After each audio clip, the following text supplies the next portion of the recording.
Make sure you're subscribed so you don't miss future episodes. Now, let's continue with part 2 of Roy Benavidez, 6 Hours in Hell. This is Luke from Wartime Stories. For this episode and the next, I'm honored to have some friends helping with voice work. Since most of us served together as reconnaissance Marines, it felt appropriate to have them voice the recon man in this story. For authenticity, you can't beat actual reconnaissance Marines telling a recon story. The Special Forces recon team moved through the dense Cambodian jungle wearing North Vietnamese uniforms and carrying stolen enemy weapons to complete their disguises. Feeling confident their helicopter insertion hadn't attracted unwanted attention, they headed south along the tree line in a dispersed column formation, creeping as quietly as possible through the undergrowth. Their objective lay half a mile ahead, the Ho Chi Minh Trail, the enemy's main supply route, a well-maintained gravel road cutting through the jungle. Once they reached it, their next steps would be entirely improvised. Along with mapping enemy trails and encampments, their primary objective was to hijack a North Vietnamese truck right off the Ho Chi Minh Trail. How they would accomplish this seemingly impossible feat was anyone's guess. The patrol was skirting west along a narrow foot trail that would soon intersect the gravel road when the two point men suddenly stopped, holding up clenched fists to signal the line behind them. Through the jungle ambiance, they heard several people cutting through brush ahead. A working party of enemy soldiers, easily identifiable by their uniforms and AK-47 rifles, was approaching. Lead recon men Musso and Bao crouched in the dense brush only feet off the trail, watching with increasing concern as 3 North Vietnamese soldiers hacked through vines and branches, drawing closer to their concealed position. A dozen yards behind them, team leader Sergeant Wright hoped the noise of machetes and breaking branches would soon recede eastward, indicating the work crew had passed their 12-man team. But the enemy soldiers chopped directly up to the concealed Americans. Musso and Bao had no choice but to engage at close range. The brief firefight was over quickly.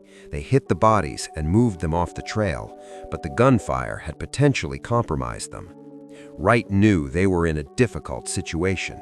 The team moved back to a gully they had just passed to regroup. Wright instructed O'Connor to get on the radio and contact their forward air controller, call sign Tornado, to report they had taken contact and might need extraction. The sound of more North Vietnamese troops sweeping through the area toward their position made the situation increasingly dangerous. The enemy had definitely heard the gunfire. They moved back to their rally point several meters from the tree line on the northeast side of the jungle clearing where they had been inserted. Listening intently, they tried to determine the enemy's direction of movement. It sounded like the North Vietnamese were still heading away from them toward the road, but their interpreter Tuan reported hearing them mention a helicopter, confirming they were searching for a recon team. O'Connor struggled with radio communications due to the thick jungle canopy. While he worked to get better contact by swapping out his antenna, Wright made a critical decision. Despite the contact, this might be their only shot to capture an enemy truck. He decided to call in a situation report and see if command would still give them a green light to proceed using a different route. Finally, Wright established radio contact with Bird Dog, their airborne forward air controller. As he began transmitting their situation report, the mission took a dire turn. Before he could complete the transmission, the team observed significantly increased vehicle traffic on the Ho Chi Minh Trail. Wright requested immediate extraction. This mission was rapidly deteriorating. Back in the command and control helicopter, First Lieutenant Fred Jones, the launch officer in charge of the mission, told his pilots Major Jesse James and First Lieutenant Alan Yerman to turn around and head back toward the jungle clearing. Enemy contact already? Jones thought.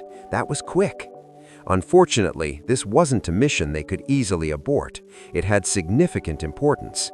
The team's primary goal was to capture a North Vietnamese truck and somehow transport it back to Loc Ninh. The stolen truck would be used as indisputable proof to Cambodia's skeptical leader that the communists were breaking international laws by heavily operating inside the neutral country. U.S. military advisors believed such evidence would expose communist treachery and provoke Cambodia's Prince Sihanouk to allow American forces to remove the invaders, cutting off their essential supply routes. Flying back toward the team's position, Lieutenant Jones assumed the Special Forces major riding along was only there to observe. He would soon realize the senior officer was sent to ensure the mission was completed, regardless of the team's safety. When Lieutenant Jones instructed his co-pilot to prepare the extraction helicopters, the major cut him off, insisting the team had to remain on the ground and complete their mission despite the enemy contact. Lieutenant Jones argued this violated standard operating procedures. His job was to keep those men safe. But the major's authority overrode his protests. The team would stay in place until the threat passed, then continue with their mission. High above in his O-1F Bird Dog Cessna, Air Force Captain Robin Torno waited for instructions with growing concern. This was one of the deepest missions into Cambodia yet. If things went south, this would not be the first team to simply vanish. Previous recon teams were still missing in action, their final radio transmissions marked by gunfire and static before complete silence. By late 1967, the North Vietnamese had converted an entire brigade into hunter-killer forces, specifically to hunt down American and South Vietnamese recon teams on the Ho Chi Minh Trail. Over 50 Special Operations Group operators would go missing by the war's end, some teams seemingly swallowed by the jungle without a single transmission. Torno was familiar with the Special Forces Code. On mission, these men wore no identification, no dog tags, no wedding rings. Under no circumstances would they allow themselves to be captured. They would fight to the death, protecting one another. When Torno relayed the order for the team to remain in place, Sergeant Wright was stunned by this unusual break from protocol. Nevertheless, the team kept low and moved away from the landing zone before the enemy could find them. All aircraft returned to the B-52 compound at Quan Ly to refuel and await further instructions. The team moved as quietly as possible through increasingly dense jungle on the north side of the clearing, heading west. They scanned their surroundings for enemy snipers where the unnaturally straight lines of hidden bunkers. Increasing sunlight breaking through the overhead canopy indicated they were reaching another tree line on the upper section of the same kidney-shaped clearing. With no enemies visible, they began crossing one at a time.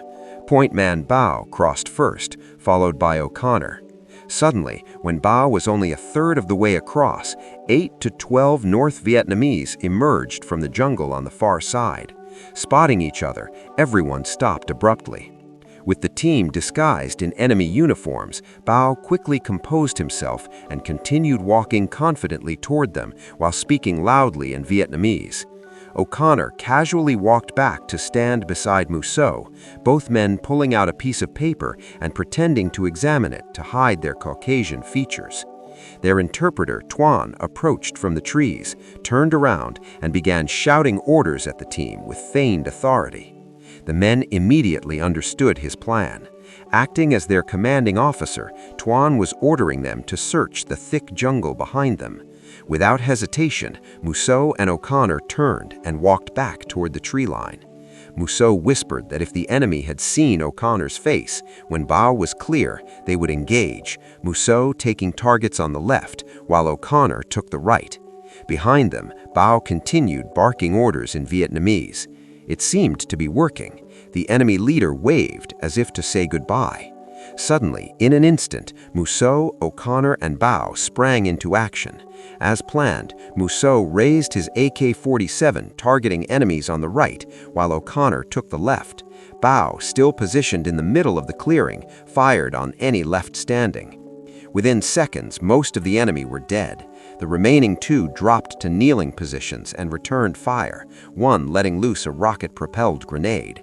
The RPG hit trees over the team's heads and exploded, showering them with debris. While the 3 men in front continued laying suppressing fire as they backed into the tree line, Wright was already on the radio requesting immediate extraction. With all 3 men clear, their indigenous teammates opened up on the remaining 2 North Vietnamese, killing them. Moving back 20 to 30 yards into the jungle, the team formed a defensive perimeter facing outward. Wright had them burn classified documents with C4, then motioned for the team to head back toward their original insertion point.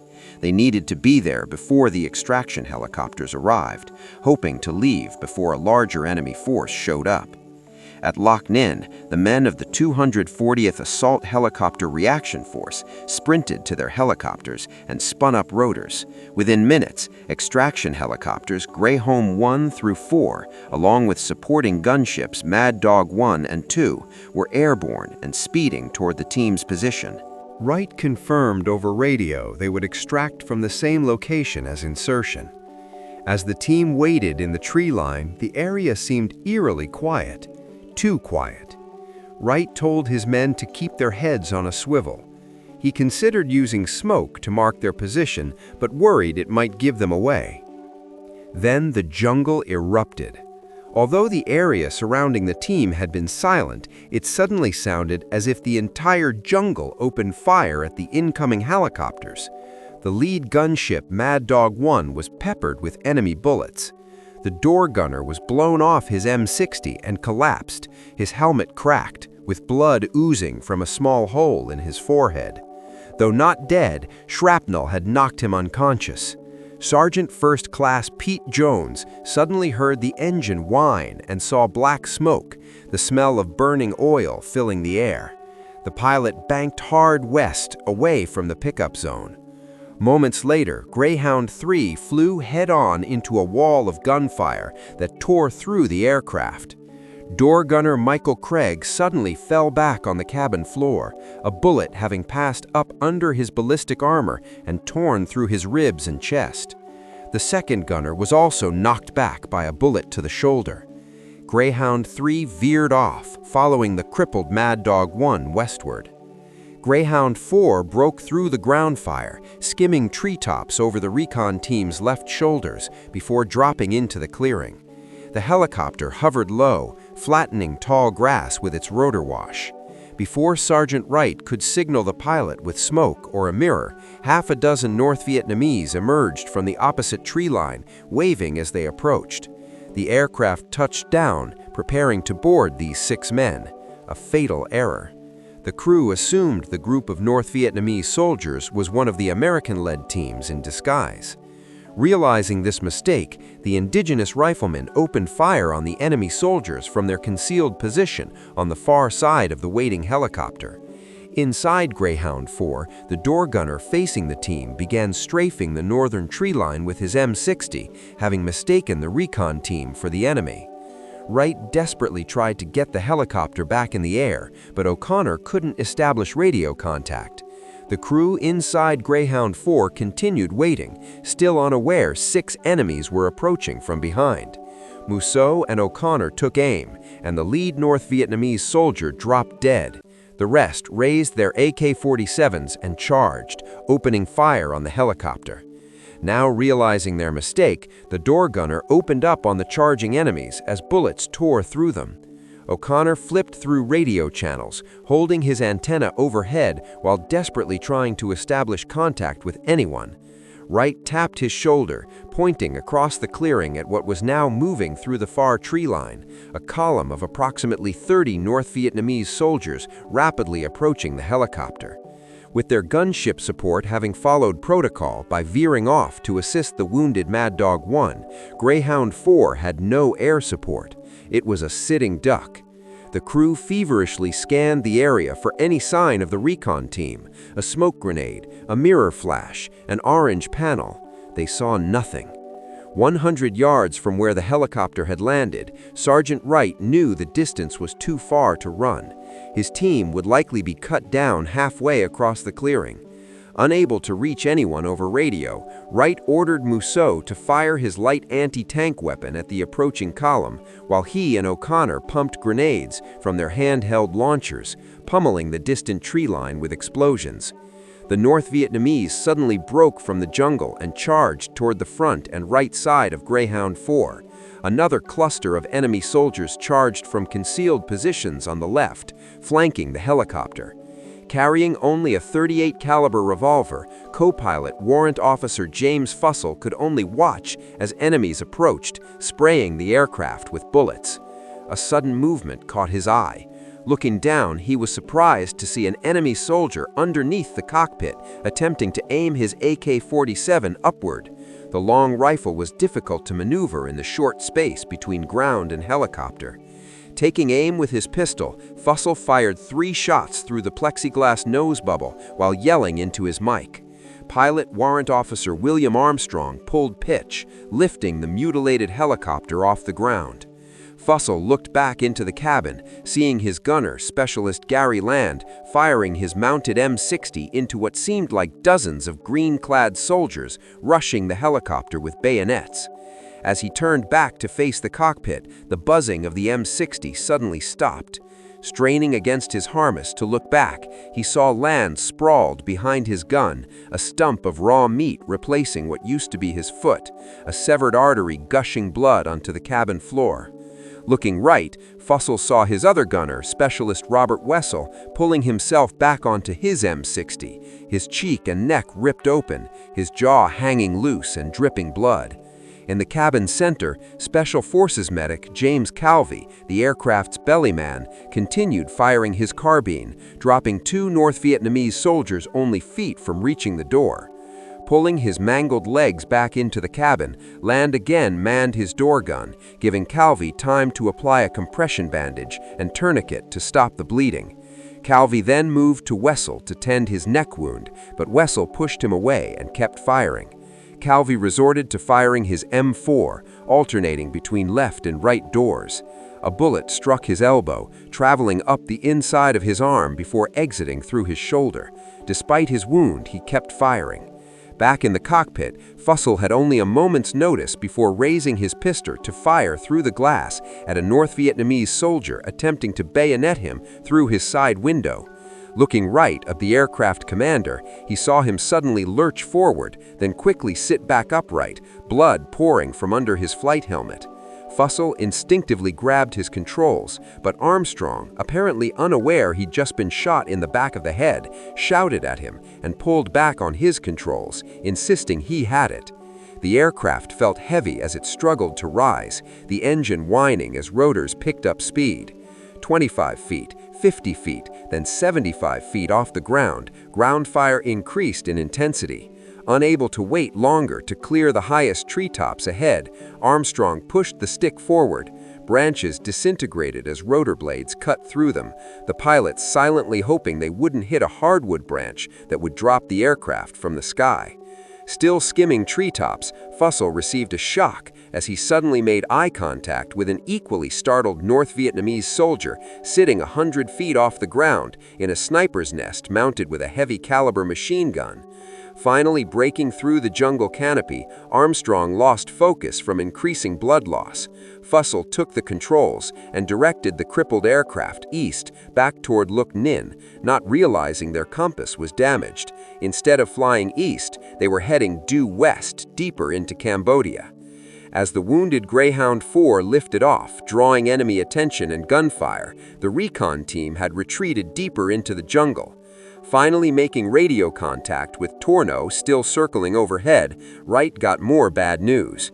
The heavy vehicle movement they'd heard earlier was arriving. The big convoy was coming, but they still had time before it reached them. Another extraction team was coming in with gunships. Hoping to avoid the same confusion during the second extraction attempt, the men knew they had to position themselves where the incoming team could easily identify them. However, they still needed cover from incoming enemy fire. In the middle of the clearing was a waist-high anthill and a couple large thickets. The 20 yards between thickets offered a reasonable pickup zone. The central location would also allow door gunners a good position to suppress enemy fire, combined with aerial fire and rockets from gunships. The problem was getting there. Musso and 5 indigenous soldiers, including Bao, sprinted across first, closing the 30-yard distance without incident and immediately setting up a defensive perimeter. Wright, O'Connor, and the remaining soldiers were not as fortunate. As they approached the center, running hunched over in waist-high grass, gunfire erupted from the distant tree line. One or more bullets slammed into Wright, stopping him mid-stride. He stumbled, spun around, and collided with O'Connor. O'Connor had taken a bullet to his left wrist. Both men toppled over. Two indigenous soldiers behind them took multiple hits, instantly crumpling into the grass, their lifeless bodies continuing to twitch as they were hit with repeated fire from an elevated enemy position in trees beyond the anthill. Tuan shouted they had to move and get to the anthill. Their wounds not yet fatal, Wright and O'Connor scrambled to their feet. After only short steps, Wright's body jerked violently as he was hit again. He collapsed, telling Wright he couldn't move his legs, couldn't feel them. Watching shock set in on Wright and feeling burning pain in his now useless left arm, O'Connor knew their only chance of surviving was reaching the anthill. He asked Wright if his arm still worked, if he could still hold his AK. When Wright confirmed he could, O'Connor formulated a desperate plan. He told Wright to take Tuan's AK, explaining they would pick him up and move, but Wright had to hold our weapons. Through a hail of relentless enemy fire, whipping through grass and slapping the ground around them, Tuan and O'Connor half-carried, half-dragged Wright the remaining distance to the anthill. Taking defensive positions, the men began returning fire, watching as squads of North Vietnamese rushed from the jungle into the clearing, dropping low and disappearing into grass, creeping toward their position. The team fired blindly into the grass, waiting for help to arrive. Wright continued making failed attempts to reach Tornau and the command helicopter. O'Connor reported the radio was all garbled, asking if the North Vietnamese could jam their frequency. Wright realized the microphone was hot. Everyone was trying to talk at the same time. He told O'Connor to keep listening and try to jump in during breaks in transmission. With this brief break in enemy fire, the North Vietnamese suddenly increased their assault. The team pressed close to the ground as Musso shouted that a group of at least 8 soldiers had broken from the tree line toward his position. O'Connor, Wright, and Tuan shifted their AK fire and lobbed M79 grenades toward them when suddenly their air support arrived. Wright finally made contact with a gunship, passing up a situation report and directing their fire toward enemy positions in the tree line. Mad Dog 3 and 4 roared overhead, their fast, low-level passes and superior firepower dropping many North Vietnamese exposed in the open clearing. However, from his viewpoint overhead, Tornau could see increasing waves of troops converging on the clearing, with more enemy vehicles continuing to arrive on the Ho Chi Minh Trail, only a short distance west. This was no small patrol. Tornau realized this was an entire enemy base camp. He quickly assessed the situation. Several helicopters out of commission, 2 men dead on the ground, 3 severely wounded, leaving only 7 men against hundreds of enemies, inside Cambodia, where artillery and fixed-wing aircraft support were absolutely not authorized.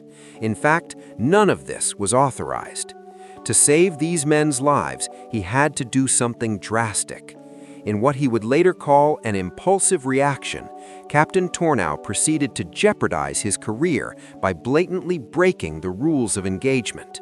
He broadcast a Mayday call, requesting any fighters in the area to vector southwest of Loc Ninh.